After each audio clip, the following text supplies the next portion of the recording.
Tonight's bedtime story is The Space Dogs by Gillian Rogerson.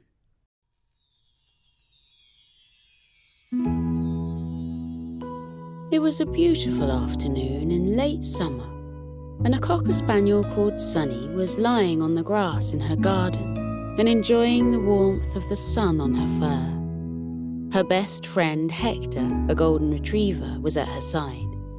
He wasn't lying on the grass, though. He was sitting up and staring at the sky, as though searching for something. Sunny sat up and gave her friend a long look. She said, "Hector, is something wrong? You keep looking at the sky.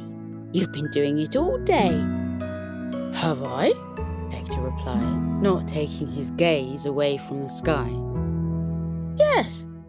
Is there something interesting up there?" Sunny looked upwards. All she could see was the clear blue sky. Hector said, "There's nothing interesting to see yet, but I've got a feeling there soon will be." Sunny looked away from the sky and at Hector's furry face. There was a knowing look in his eyes. It was a look she recognised, and she'd seen it many times before. Sunny placed her paw gently on Hector's paw and said, "Hector, can you sense another adventure coming our way?" Hector turned his attention to Sunny and said, "I'm not sure. I can feel that something exciting is on the way to us, and it's got something to do with the sky, but I can't see anything unusual there when I look at the sky." He sighed lightly. "Maybe I'm wrong. Maybe I've lost my adventure-sensing powers." Sunny gave him a reassuring smile and said, "You haven't lost your powers. If you think there's something exciting on the way, then I believe that there is something exciting on the way. Let's look at the sky again." The two dogs gave their full attention to the sky. They waited for something interesting to happen. They didn't have to wait long. Sunny said, "Hector, what's that silver thing flying through the sky?" "Where?" Hector asked. Sunny raised her paw. "Over there.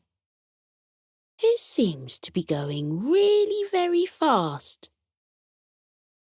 Hector's furry eyebrows rose. "Oh, yes. Now I see it. I wonder what it is." The dogs stared at the unidentified flying object. Hector's eyes narrowed. "Sunny, I don't know what that is, but it's slowing down now, and is heading towards us." He peered closer at the flying thing. "Just a moment. I think it might be a spaceship."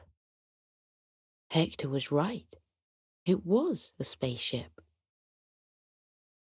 It wasn't a big one, though, and it headed straight towards Sunny's garden.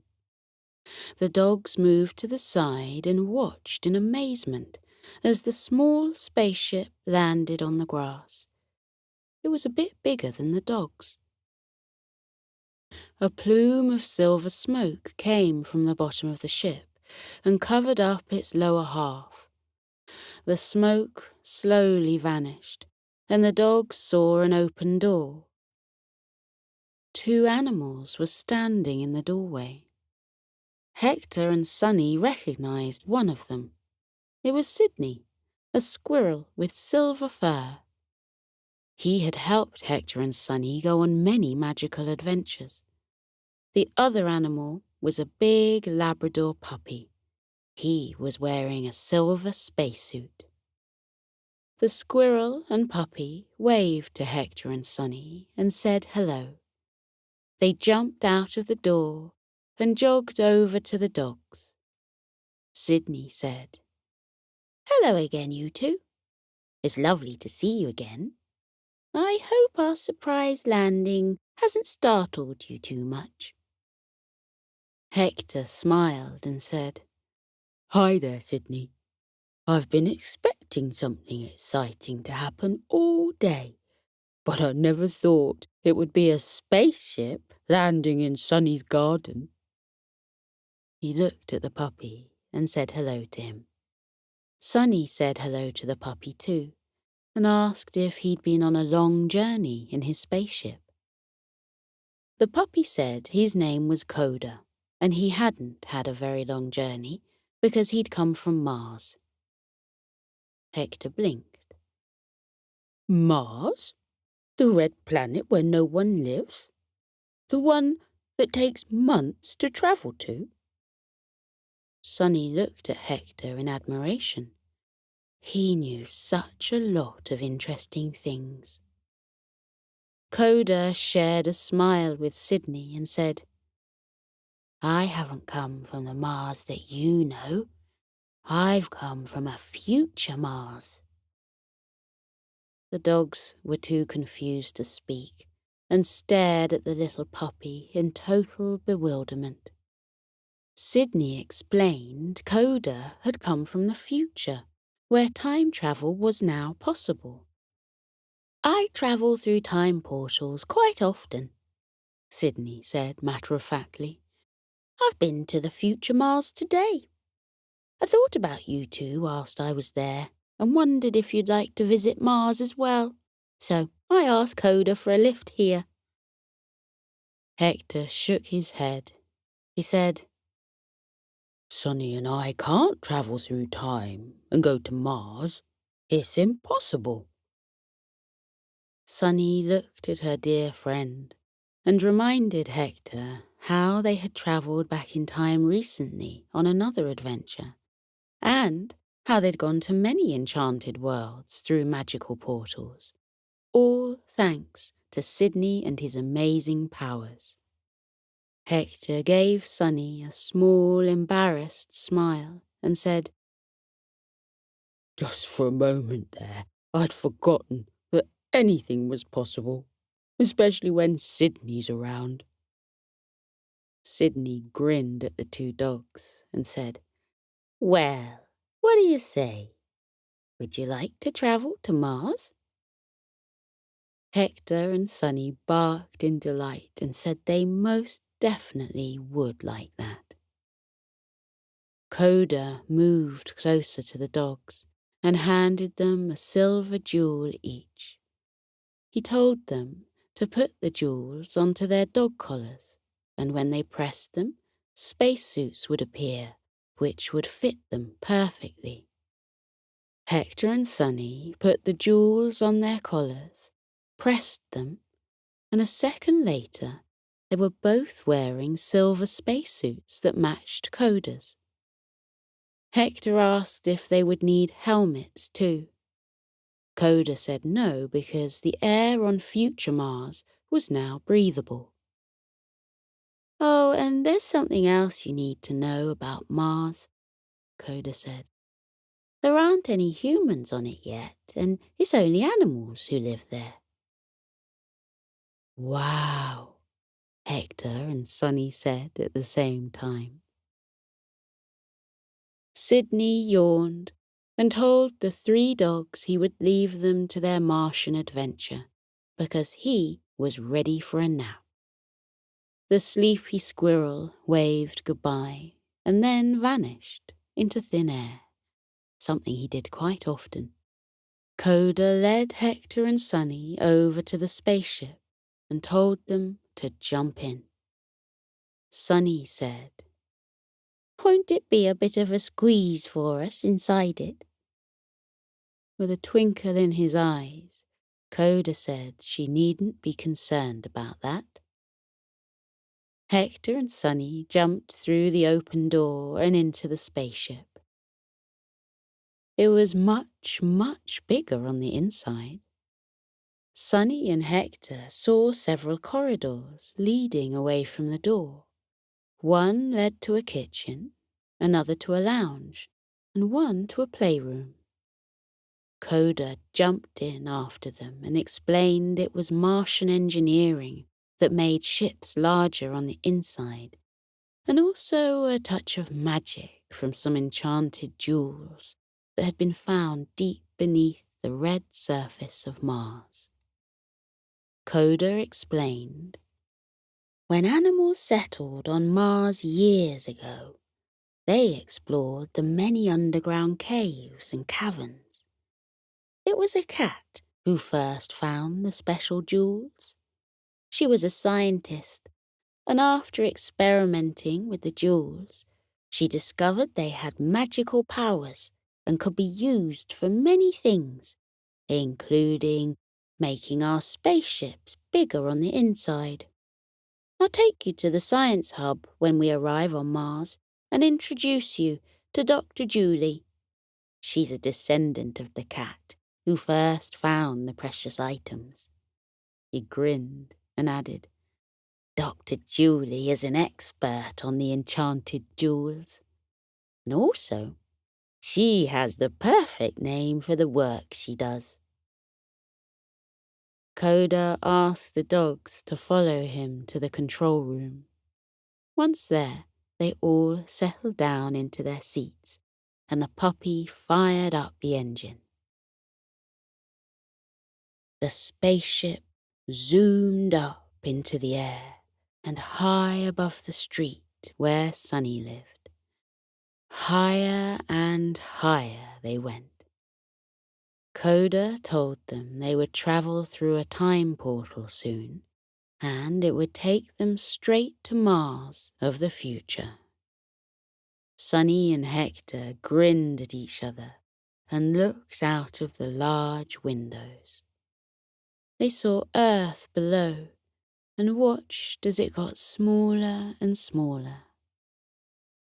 A shimmering silver circle soon appeared in front of the ship. Coda said it was the time portal. He steered the spaceship through it, and for a few seconds, all the dogs could see was a sparkling silver mist. They went right through the time portal and arrived in another world, a world full of magic and wonder. They looked out of the window and got their first glimpse of Mars. It was a beautiful dark red colour, and blue streams and rivers flowed across its surface. As they got closer to the planet, Hector and Sunny saw a small town with houses made out of red bricks. Each home was surrounded by a garden, and inside the gardens were a variety of animals. They spotted some hedgehogs mowing their lawns, and a couple of sheep reclining on loungers next to a small swimming pool. Flying cars flew back and forth over the houses. The dogs grinned when they saw a pizza delivery van heading towards a public park where some guinea pigs were having a picnic. Coda flew the spaceship over the houses and towards some half-circle buildings that were made out of glass. He told Hector and Sunny those were the science buildings, and they would find Dr. Julie inside one of them. Coda brought the spaceship to a smooth landing near the glass buildings. He looked at Hector and Sunny and said, Sydney told me that you have to bark 3 times to return home. But if you want me to give you a lift back in my ship, just let me know. Hector and Sunny said they would do. Coda smiled and said that was a great way to travel. I'm going for my afternoon nap now. Go into the nearest science building, and a dachshund called Jed will take you to Dr. Julie's lab. She's a ginger kitten with white ears. Have a wonderful time on Mars." Coda pushed a button to open the door. He waved goodbye to the dogs, got out of his seat and headed towards the back of the ship. Hector and Sunny jumped out of the door and padded over to the nearest science building. The doors opened automatically, and they saw a friendly-looking dachshund standing there. He welcomed them warmly and said his name was Jed. Hector and Sunny said hello and told him they had come from Earth. Sunny added, "We've come from the past. I don't know how many years in the past, though." Jed waved one of his little paws, smiled, and said that didn't matter at all. When they told him they wished to see Dr. Julie, Jed said he would take them there immediately. The dachshund said, "Her lab is at the far end of the building. My little legs get tired very quickly, so let's travel there by hoverboard, shall we?" He tapped on a crystal watch on his paw, and 3 silver hoverboards appeared in the air. Jed hopped onto one of them. Hector and Sunny copied him and hopped onto the other 2. Jed set off smoothly along the corridor, and the boards beneath Hector and Sunny automatically followed him. The 3 dogs travelled along the winding corridor past rooms of science labs. Inside each lab were animals in white coats standing at tables. Some were performing experiments on liquids in glass tubes, and others were tapping away on tiny computers that floated in the air. Jed, Hector, and Sunny reached the last room. Jed pointed to a ginger kitten with white ears who was sitting at a table and examining some sparkling items in front of her. Jed told the dogs it was Dr. Julie, and she loved having visitors to her lab. Hector and Sunny jumped off the boards. As soon as they landed on the ground, their boards vanished.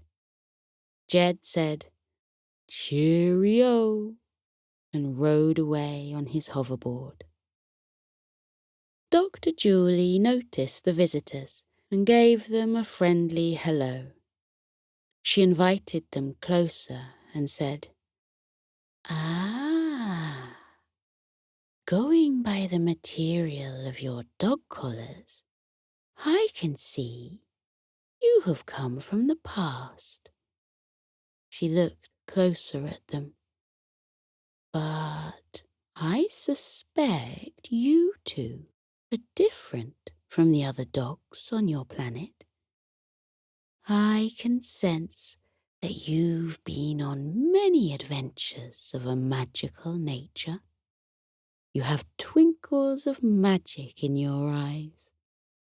Sunny smiled at the kitten and said, "Yes, we have been on many adventures before, but we can't quite believe that we're now on Mars. We're very pleased to meet you. I'm Sunny, and this is my best friend, Hector." Hector smiled at the kitten. He looked at the sparkling items on the table and asked what they were. Dr. Julie explained, "These are my latest finds. I don't know if you're aware, but my ancestors were some of the first to arrive on Mars, and they found some magical jewels beneath the ground and began experimenting on them." She chuckled and purred at the same time, which was a truly delightful sound, and it made Hector and Sunny smile. The kitten continued talking. "Since that time, My family have all been jewel experts, which explains our family name. I found these jewels last week, and I'm about to do some experiments on them. I want to make a new kind of flying car out of them, one that no one has ever seen before. Dr. Julie gave the dogs another long look and asked if they could help her with her experiment. Hector and Sunny instantly said yes and asked what they could do to help.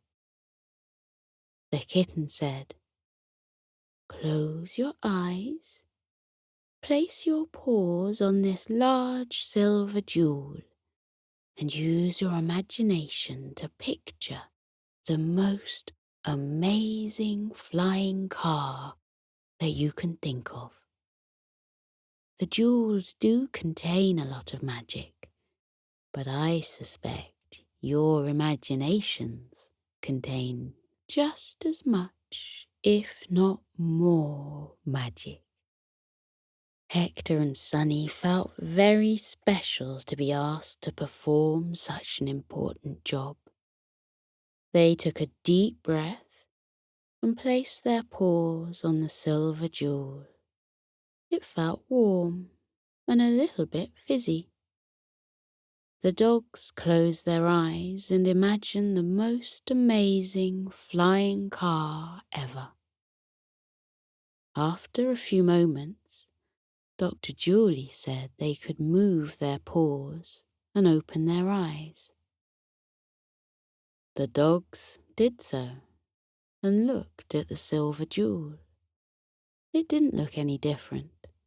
Sunny asked if their magic had worked. The kitten's eyes glimmered in glee, and she nodded. She told the dogs to stand back a little. The dogs took some steps back and kept their attention on the sparkling silver jewel. The precious stone started to grow. It rose off the table and grew bigger and bigger until it was much larger than the table. The jewel slowly changed shape and became longer and wider. 2 shiny wheels appeared on either side of it. An engine popped into view at the front of the jewel. It purred and chuckled, making the same delightful noise that Dr. Julie had done a few minutes ago. The silver jewel slowly changed into a car, complete with 2 large wings on either side of it. There were comfy seats inside it and a pair of fluffy dice hanging from the dashboard. The beautiful car rotated slowly in the air and shimmered and glimmered. It was the most amazing flying car that the dogs and the kitten had ever seen. The silver car floated to the ground. Its doors opened. Dr. Julie smiled and said, "I wasn't expecting wings. What a wonderful idea. Would you like to fly it around the planet?" The dogs were too stunned to speak. Then Hector looked at Sunny and said she should fly it. Sunny said Hector should fly it. They laughed at each other and played a quick doggy version of the game Rock, Paper, Scissors. Sunny won the game. She got into the driver's seat of the car and said to Hector, "I'll fly for a little while, and then you can fly. I don't want you to miss out on this experience." Hector said she was very kind and the best friend a dog could have. He sat next to her and asked Dr. Julie if she was coming with them. The kitten said she couldn't because she had work to do. She asked if they could come back later with the car. She wanted to examine it and then make many more copies of it. The dog said they would. The kitten smiled and waved goodbye. Sunny carefully flew the silver car away from the lab, along the corridor and towards the door. The wings of the car slowly flapped, causing a warm breeze to flow over the dogs. They flew over Jed the dachshund, but he didn't notice them because he was fast asleep in his chair. Sunny steered the silver car out of the science building and asked Hector where they should go first. Hector impressed Sunny with his knowledge of Mars and said they should visit an extinct volcano called Olympus Mons because it was supposed to be the biggest volcano in the solar system and the highest point on Mars. They saw something in the distance that looked like a flat-top mountain, and Hector said it was the old volcano. Sunny flew the car towards it. When they got closer, they were amazed by the sheer size and beauty of Olympus Mons and thought they had never seen anything so extraordinary in all their lives. They were so enchanted by the beauty of the extinct volcano that they didn't utter a single word as they flew around it. Sunny landed the car on the top of Olympus Mons and told Hector it was his turn to fly. They changed seats. Hector put his paws on the steering wheel and said he couldn't believe he was actually flying a car around Mars. Sunny smiled gently at her lovely friend and said, "Me neither, but we are. I'm glad we're sharing this adventure together. Where shall we go next?" Hector said he wanted to see everything, or as much as they could before they became too tired. He flew the silver car away from the volcano and over fields full of tall plants that swayed gently in the Martian breeze. They gazed in wonder at ribbons of water that flowed down the side of tall mountains. They waved to a rhinoceros who was swimming in a lagoon at the bottom of the mountain. Hector and Sunny flew around the planet for a while longer, and when the sky began to change from red to blue, Hector said, "It's nearly night time, Sunny. The sky turns light blue here at night. There's something amazing I want to show you." "More amazing than anything else we've seen?" Sunny asked.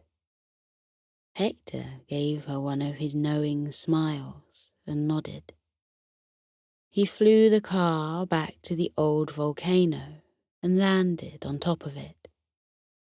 The sun had dipped below the horizon, and hundreds of twinkling stars now filled the sky. Hector searched the sky, looking for something.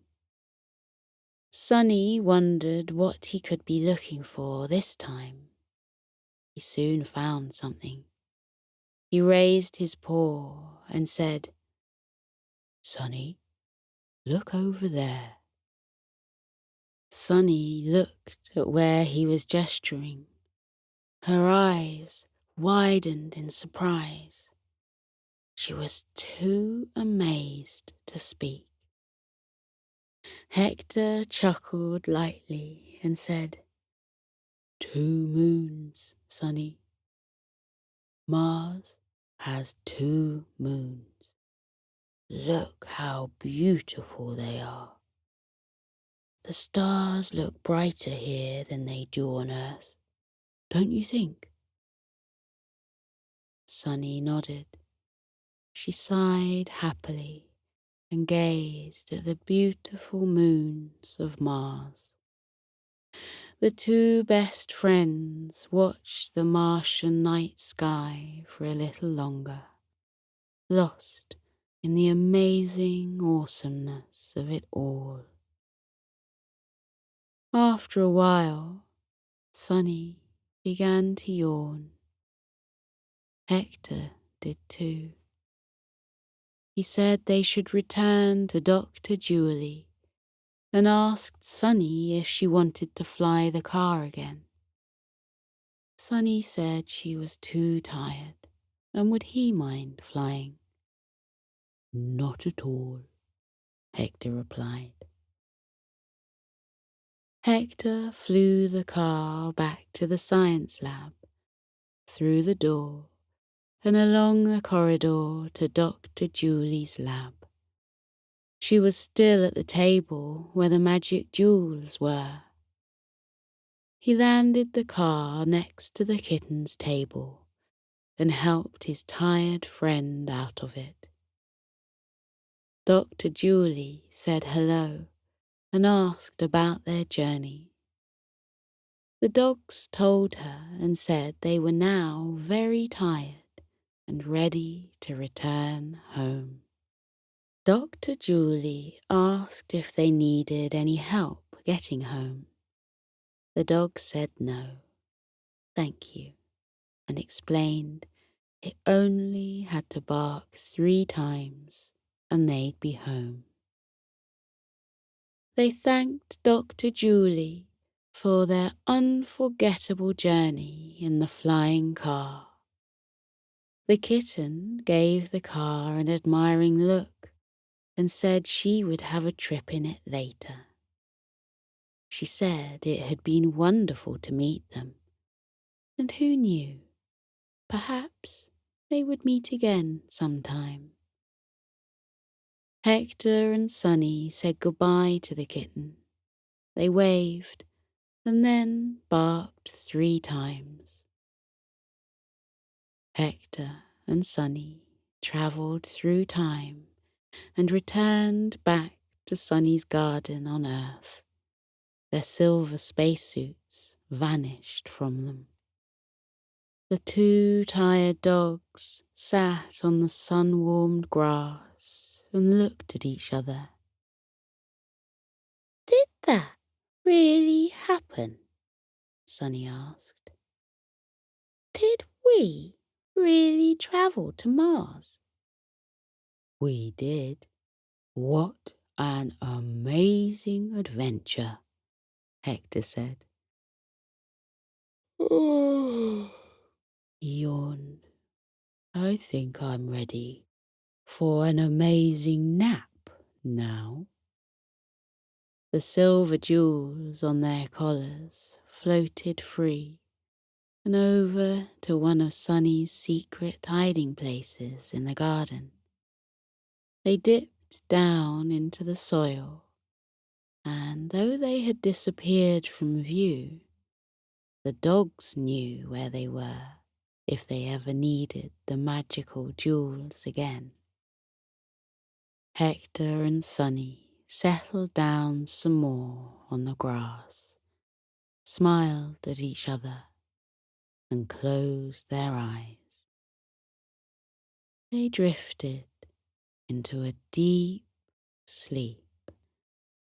Their dreams were full of majestic Martian mountains, glorious fields of swaying grass, and a pale blue sky with 2 beautiful moons. Now we're drifting gently from the waking world into the world of dreams. Our body is soft and heavy. Our arms are heavy and our legs are heavy too.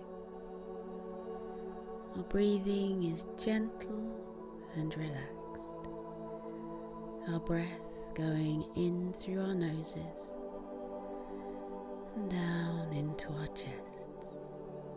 Breathing in and out. Breathing in and out. Just like the waves lapping back and forth, carrying you gently into sleep. In the waking world, our bodies are busy and active, but as we pass into the world of dreams, our bodies can relax. Let your bodies relax now. Let your eyes relax. Let your fingers relax. Let your toes relax. Feel all the muscles of your body sink down further into your warm and cozy duvet. Feel your body rest heavily down on the firm comfort of your bed. Now feel as your body relaxes how your mind is released. Feel just how free your mind is. The world of dreams is like a playground for your mind. There are swings and roundabouts and slides where your mind can play. In the world of dreams, your mind gets bigger and bigger and fills your sleep with all kinds of joys and wonders and magical stories. And here is something that not many people know, but it's a secret I'm going to tell you. But you're the only one I'm going to tell. When we go to sleep and pass into the world of dreams, we are accompanied by the kindly spirits who live in the dream world. They live on the moon, and when nighttime comes, they float down softly as silk to meet each person who is drifting into sleep. The dream spirits are waiting there for your mind to arrive, and when you get there, they take your hand in theirs and squeeze it gently and guide you through the world of dreams. Isn't that wonderful? To have a guide who can keep you company even as you sleepwalk through the world of dreams. They take you by the hand, they give you a friendly squeeze, they guide you into sleep. The spirits of the dream world ask you, what would you like to dream about tonight? And because your dreams are your very own playground, where you can build and create anything your imagination desires, you can answer however you like. Maybe tonight in your dreams you would like to climb a tree, sit in the canopy, surrounded by tinkling leaves and bathed in dappled moonlight, and listen to the nightingale sing, or the crickets chirrup from the forest floor below. Or perhaps you would like the dream spirits to guide you into a magical world, where you can learn how to perform all kinds of wondrous spells and charms. You can go on adventures, flying through the air on your broomstick.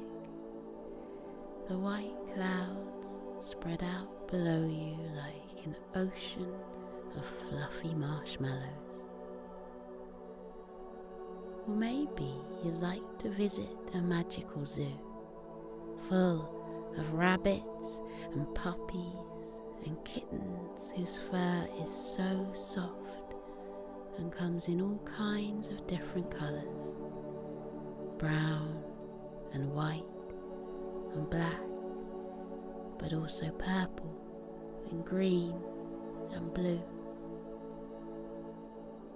In this zoo you can find all kinds of animals that you can't find in the waking world. Animals people in the waking world say couldn't possibly exist. But they do. They do exist. And do you know why?